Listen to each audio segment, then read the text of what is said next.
मोहतरम जनाब मुर्तजा रईस मुर्तजा जतोई साहब, GTA जा ॿिया अकाबरीन, रोज़ेदड़ी जी जमायत,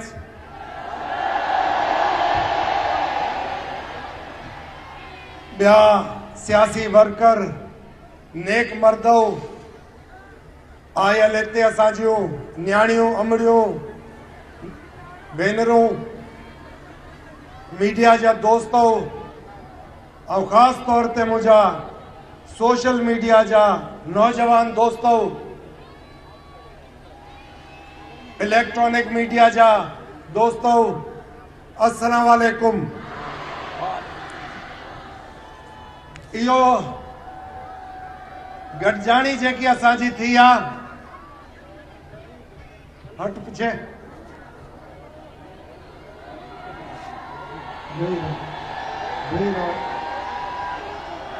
इहा जेकी गॾजाणी असांजी थी आहे मोरे में, इहा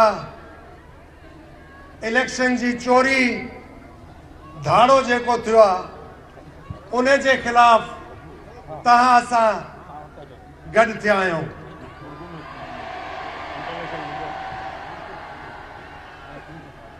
ये जो इलेक्शन 8 फरवरी को हुआ है,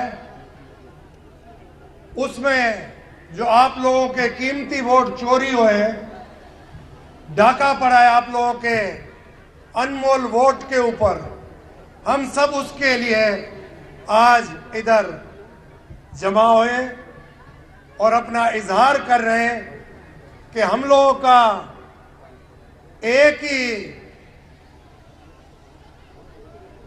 मुतालबा है कि जो हमारा कीमती वोट है उसको रायगा हम नहीं जाने देंगे।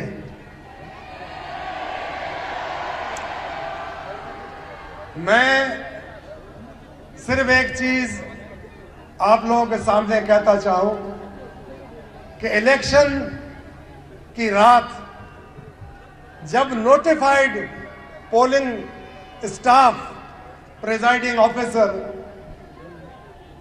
RO के दफ्तर में मौजूद था, उसको हटा दिया गया और जो इनके अपने दरबान मुंशियों के बच्चे, उनको प्रिजाइडिंग के लिए, पोलिंग स्टाफ के लिए ड्यूटी पे भेज दिया गया, जिस पे हमने बोला कि जो नोटिफाइड ऑफिसर हैं वो होते हुए आप लोग इनको क्यों भेज रहे हैं। तो बाद में पता चला नोटिफाइड जो ऑफिसर हट गए थे तो नोटों का कारनामा था, जिस नोटों ने इनके अंदर इतना जज्बा डाला कि ये नोटिफाइड को भी हटा दे और खुद भेज दे अपने आदमी। तो ये मेरा गुजारिश होगी, इलेक्शन हुआ है सुप्रीम कोर्ट के हुक्म पर, चीफ इलेक्शन कमिश्नर साहब ने इसको करवाया है और DRO, RO और ARO सब कमिश्नर, असिस्टेंट कमिश्नर मुख्तियार का टाइप इन्होंने रखे। अब पिछले 15 साल से पटवारी से लेकर चीफ सेक्रेटरी तक, ASI से लेकर IG तक, सब तो इनके मुलाजमत करते रहे। मुझे आप बताओ, आपके घर में या आपकी दुकान में या आपके स्टोर पे कोई अगर 15 साल मुलाजमत करता हो, उसके बच्चे भी मैट्रिक पास हो चुके हो, तो वो आपसे वफा करेगा या आपके पड़ोसी से वफा करेगा? लाजमी आपसे करेगा या नोटों से करेगा, क्योंकि गुर्बत बहुत बढ़ गई है। मगर ये छोटे लोग नहीं, बड़े बड़े लोग भी नोटों से मोहब्बत करते हैं। तो लिहाजा 5000 की करेंसी के नोट मार्केट में है ही नहीं, सिर्फ इन लोगों के पास है। तो ये सब नैब का जो इदारा है, क्या वो सोया हुआ है? इनके ऊपर जो इतने केसेस हैं, जिन केसेस से ये साफ सुथरे होकर इलेक्शन लड़ पड़े, क्या ये लड़ सकते थे? तो ये सब चीजें बहस में आने की हैं, इस पे बहस जरूर होगा। मैं ये कहूंगा कि हम लोगों को एक high powered committee supreme court की का मुतालबा हम करते हैं, और ये मुतालबा हमारा पहले भी था, हम दोबारा करते हैं कि वो इधर खड़ी हो। हम लोगों के जो ये लोग एहतजाज कर रहे हैं, इनका आके हालात देखें, इनसे सुने, इंटरव्यू लें कि इन्होंने वोट किसको दिया था और वो नोट किसका चला। ये सब आपको, अगर आप आएंगे जमीन पे आके लोगों से इंटरव्यू लेंगे, आप लोगों को जवाब मिलेंगे। हर आदमी परेशान है, हर आदमी रंजीदा है। सब आदमी ये कह रहे हैं कि हमने वोट इसको दिया ही नहीं था, ये जीता कैसे। तो ये था नोट का कमाल। अब आपको मैं बताऊं कि कोई भी जीता हुआ उम्मीदवार या उनके वर्कर आपको कहीं पे भी नजर नहीं आएंगे। इनके पहले होते थे, बाकायदा जुलूस निकलते थे, दोहल और शरनाइयां होती थी, और वो म्यूजिक पुराना वाला बिजा तीर तीरा वो सब चलता था, और लोग रिस्पॉन्ड करते थे, जवाब देते थे। आज ना ये रस्तों पे निकल रहे, ना अवाम इनको देख के सलाम कर रही है, क्योंकि ये डाका मार गए अवाम के वोटों पे। मैं ये कहूंगा कि एक मेगा कमेटी बननी चाहिए, क्योंकि ये मेगा रिगिंग का केस है। तो इस पे तवज्जो से जो आलेकार हैं, जो करते धरते हैं, जो सूझबूझ रखते हैं, जो मुहिब्बे वतन हैं, जो अपने आप को कहते हैं हम वारिस हैं, वो अब फैसला करें कि अवाम क्या लावारिस है। क्या आप इस अवाम के वारिस नहीं हो? अगर अवाम के भी आप वारिस हो, मुल्क के भी आप वारिस हो, सबके आप वारिस हो, तो वारिस का काम है हक तलफी ना करे। जिधर हक तलफी हो उधर अपनी छड़ी उठा के दिखाए कि नामुमकिन है ये हक तलफी। मेरे लिए पाकिस्तान के चारों सूबे बराबर हैं। किसी सूबे को एहसास महरूमी का शिकार आप उम्मीदें नहीं बनाएंगे।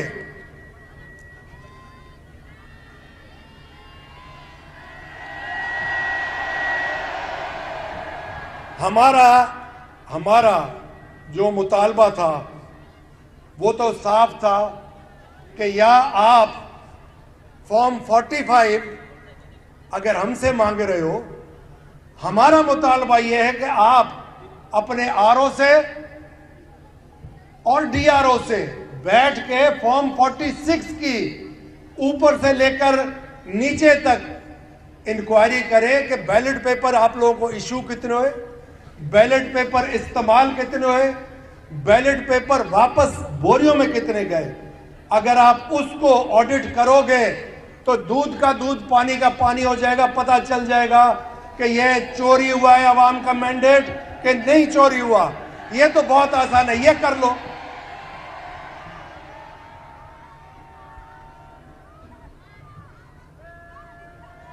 हम एक और आप सब दोस्तों को गुजारिश करते हैं कि देखें, एक कल भी इन्होंने आवाज टीवी पे खबर चलाई जो कि गुमराह करने के लिए खबर थी। मैं वाजे आपको आज फिर अनाउंस करके कह रहा हूं कि पीरसा पगारो लीड कर रहा है जीडीए को। पीरसा पगारो हेड है फंक्शनल मुस्लिम लीग का। दोनों एक चीज है। ये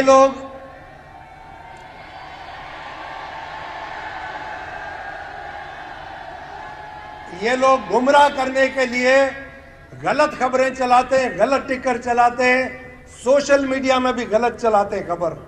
पीरसा पगारो उस दिन कह गए जाम शोरों में कि मैं आखिर तक जमात जीडीए के दोस्तों के साथ चलता रहूंगा जब तक इनका चोरी हुआ मैंडेट, इनका वोट वापस नहीं लेते। हम रोडों पे, रस्तों पे एहतजाज आइन के अंदर रहते हुए करने का हक रखते हैं। अगर मैं पूछता हूं इधर इधर अभी हम लोगों के बीच में अगर जेब कतरा पकड़ा जाए, उसके साथ आप क्या सलूक करोगे?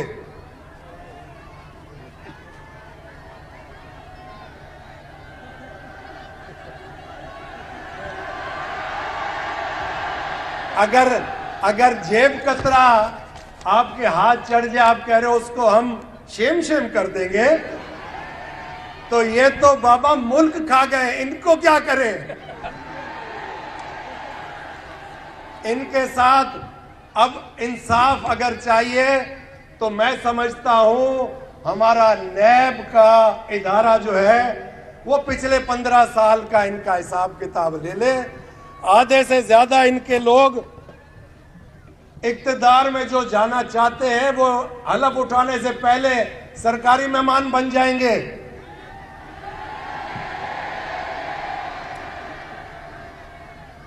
हम लोगों की एक ही ख्वाहिश है, और वो ख्वाहिश आप सबको पता है कि सिंध के अंदर, पाकिस्तान के अंदर अगर गरीब का एक वोट आप नहीं बर्दाश्त कर सकते, तो मैं समझता हूं ये खतरनाक बात है, क्योंकि गरीब के पास एक वोट है, उस वोट को भी अगर वो इस्तेमाल न करे और फैसला कोई और कर दे, तो वो अब गरीब बर्दाश्त नहीं करेगा। ये गयूर गैरतमंद सिंध की आवाम है जिसने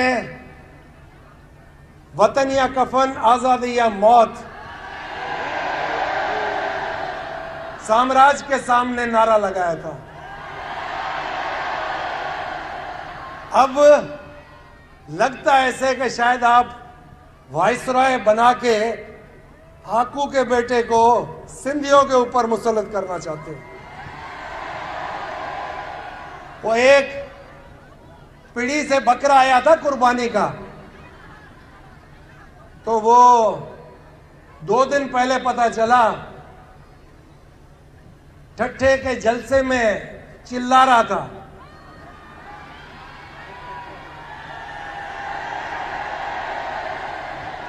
तो मैंने कहा जहन में कि अभी बालिग नहीं है, चिल्लाने दो, जब बालिग होगा तो उसको पता चलेगा सूरे की औलाद क्या है, पीर पगारो क्या है।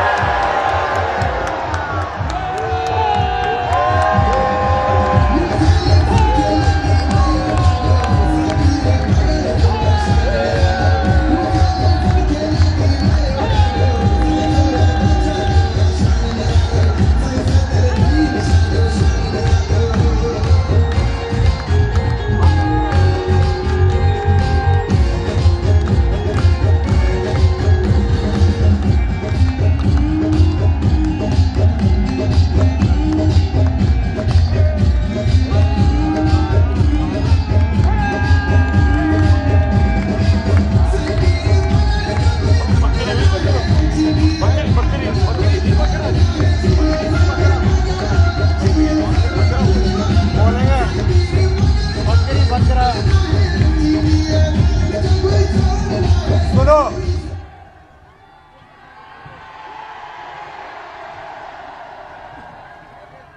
एक और चंद साल पहले हैदराबाद में गाड़ियों की दलाली करता था, वो भी बोलने लग गया बहुत ज्यादा। अब उसकी ये लेवल आ गई है कि वो सिंध के लिए मुस्तकबिल के भी फैसले करने के लिए तैयार हो रहा है, शेरवानी सिरा आ रहा है। मगर सिंध की बदकिस्मती होगी कि अगर सिंध के वजीर आला गिरे हुए ख्यालात से बचपन से अब तक भरे हुए हो और वो सिंध की आवाम की खिदमत कर सके, तो मैं नहीं समझता कि अब पाकिस्तान के सिंध सूबे में कोई सिंध के अंदर चीफ मिनिस्टर दलाल बने। तो उससे दलाल से तो परहेज किया जाए। गाड़ियों की दलाली या प्लॉटों की दलाली, बात तो दलाली हुआ ना भाई। तो काफी चीजें ऐसी हैं जो अब खुलती चली जाएंगी, क्योंकि इस ऑपरेशन का सही जो काम हुआ है वो सुबह को हुआ है कि इन्होंने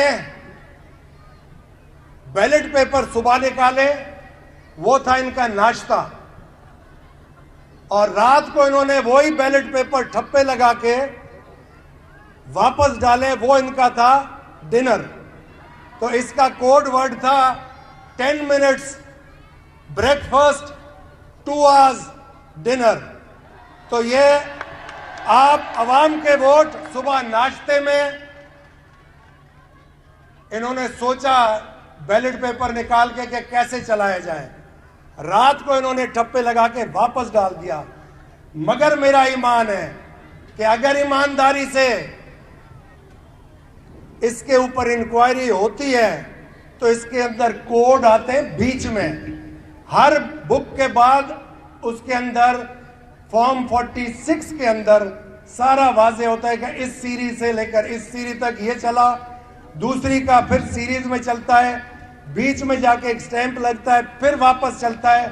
तो ये चीज ऐसी नहीं है कि ना हो, आगे सामने आ जाएगी सब कुछ, बशर्ते अल्लाह ताला जो इस वक्त कर सकते हैं फैसला और करवा सकते हैं फैसला, उनको ईमान की ताकत है।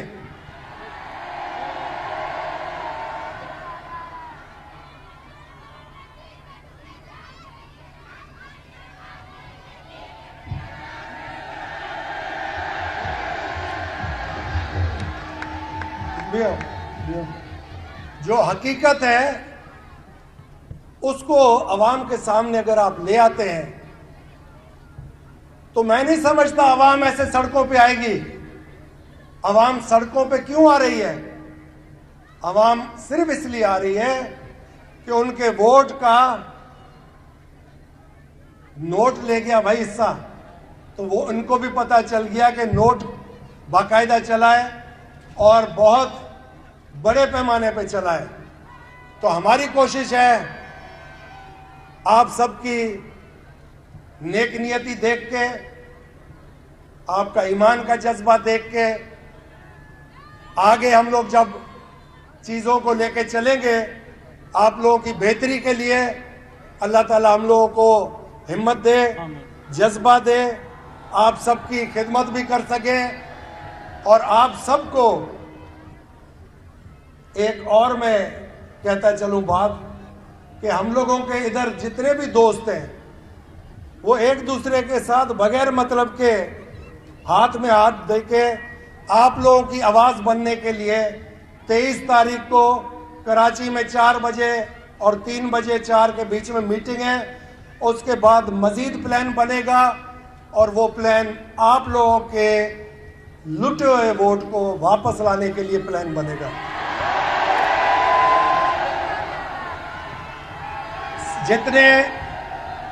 जितने हमारी इधर बहनें बेटी हैं, माएँ बैठी हैं, उनको भी मेरी गुजारिश है कि आप लोग अपने मुस्तकबिल के लिए ज़रूर चाहोगे कि आपकी बच्चियाँ पढ़ी लिखी होंगी तो कुछ कर सकेंगी, और उसके बाद पढ़ी लिखी होने से ये बेहतर होगा कि आप लोग आगे अपनी औलाद, जब उनकी शादी होगी तो औलाद को भी घर में पढ़ा के उनका मुस्तकबिल भी बेहतर कर सकते हैं। मगर शर्त यह है कि ना इधर रोड है, जो बने हुए थे वो बर्बाद हो गए, M&R के पैसे गए, ना स्कूल है उसके M&R के पैसे भी गए, न दवाइयाँ हैं न अस्पताल है, ना ही कोई ऐसा निज़ाम है जिसके अंदर आप लोग महफूज समझ के अपना आगे का कोई कारोबार सोचे। तो हर तरफ ऐसा निज़ाम बन गया है कि एक खौफ की फिजा है। और अल्लाह करे खैर, हम चाहते हैं कि आप लोगों के लिए पाकिस्तान में अमन ही अमन हो, हर सूबा आपको वेलकम करे, आपके पास तालीम इतनी हो और इस मुल्क के बाहर भी आप जा सकें तालीम याफ्ता होके, इस मुल्क की भी खिदमत कर सकें। तो मेहरबानी करके आप अपनी बच्चियों को ज़रूर पढ़ाएं। जितना पढ़ेंगी उसका मुस्तकबिल बच्ची का भी होगा, बच्ची के आगे शादी के बाद आगे ज़िंदगी में भी बेहतर होगा। तो आप सब दोस्तों को इतना मैं कहता चलूँ कि हम आप एक मुट्ठी हैं। बाकी हमारे इत्तेहादी जमात JUI कराची में जमात इस्लामी के थे, हाफिज नहीं, उनको आना था, नहीं आ सके। लतीफ़ पलीजो साहब हमारे, अयाज लतीफ़, हमारे लियाकत जतोई साहब, मुर्तज़ा खान और हमारे जो इत्तेहादी हैं, उन सब को आप देख लें। ये सब जद्दोजहद में आपके साथ शाना बशाना खड़े होंगे और ईमान है मेरा कि इनमें से एक भी पीछे नहीं हटेगा जब तक आप पीछे नहीं हटोगे। जब तक आप साथ दोगे, जब तक आप बुलाओगे, हम आपके पास हाजिर होते रहेंगे। आपके जायज़ बुनियादी हकों का तहफ़्फ़ुज़, जायज़ बुनियादी हकूक़ आपके दरवाजे पे, ये सब हमारा मंशूर है। मगर ठट्ठे में मंशूर किसी ने नहीं सुनाया। मैं तो हैरान था, शायद अभी बोलेगा हमारा मंशूर है रोटी का प्रमक्का। ना गरीब के पास रोटी बची, ना कपड़ा बचा, ना मकान बचा। उसने मंशूर नहीं सुनाया, उसने पीर पगारो साहब पे बात की, मौलाना फजलुर रहमान पे बात की, सदरुद्दीन शाह पे बात की। मगर सदरुद्दीन शाह यही बोलेगा, तेरा बेटा मंशूर भूल गया तू, तेरा मंशूर तुझे याद क्यों नहीं है जो तूने कहा था रोटी कपड़ा और मकान। ऊपर से कहा था मरसू मरसू सिंध देसू, सिंध तो पड़ेगा भी फुरिंदा से पुट।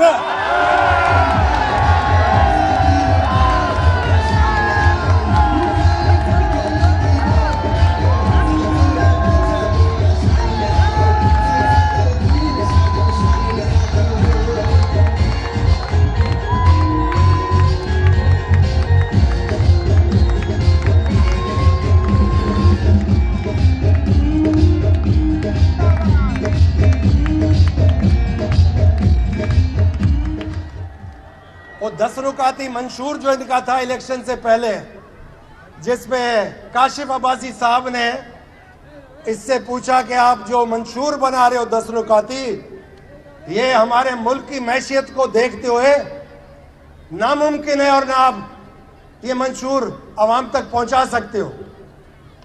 तो उस वक्त इसने कहा कि आवाम को ख्वाब दिखाने में जाता क्या है, वही अवाम आज सामने खड़ी है। ख्वाबों की दुनिया खत्म, अब अवाम सामने है। आंखें खोल के देखो, अवाम ख्वाब नहीं देख रही, ये अवाम हकीकत में सामने खड़ी है। तो आप यूं ही डटे रहो, हिम्मत से डटे रहो।